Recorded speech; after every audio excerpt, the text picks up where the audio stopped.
Hey, everybody, it's Mel. We're talking about the 3 E's in your self-tape auditions: eyelines, energy, and environment. As a casting director, a lot of times I'm watching actors submit self-tapes that are pretty good, quite honestly. But one of those 3 things is always missing. When it comes to eyelines, you definitely want to make sure that you're setting them the right way so that we on the casting side aren't confused. A really good way to do that is if you have multiple characters in the scene, put one character on one side of your camera lens and the other character on the other side of the camera lens. When it comes to energy, a lot of times actors don't do the research. You need to research what's the genre and what is the tone of the television show you're auditioning for, or the film that you're auditioning for, or maybe it's a commercial. Right? So you really need to understand what the tone is so that you can bring the appropriate amount of energy. So, for example, let's say that we're talking about a commercial and maybe it is a McDonald's commercial. So you're doing a McDonald's commercial and the energy for that commercial seems like it's a mid-level energy, right? It's not too big and it's not super low. So you're going to want to do a take that has like a middle amount. You might want to do a second take that has a little bit higher amount of energy so that you're giving us on the casting side choices.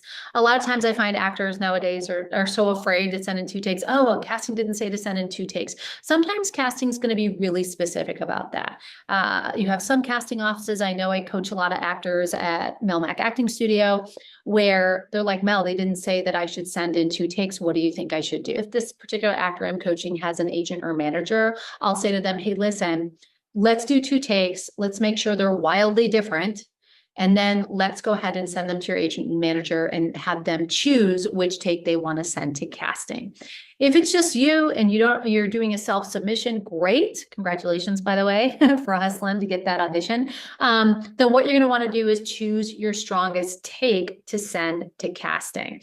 If they don't ask, if they don't tell you, hey, we only want 1 take, I would send 2. But warning, you want to make sure that when you're sending 2 takes, they're completely different feeling in those. Oftentimes in the casting side, actors will send me 2 takes. I'm like, this is the exact same take. Why did you even do it again? Right? The whole reason that we're asking you to send 2 takes, if that's what we're asking, is because we want to see 2 different feels in those takes. A good way to be able to do a different way in your second take right from the get-go. We got to know on the casting side that you're coming at it in a different way, a different choice. So we talked about eyelines, we talked about energy. Now I want to talk about environment. When it comes to environment, a lot of time when you're reading the scene, the stage directions are there for a reason. So you want to use those stage directions to set you up visually in the scene.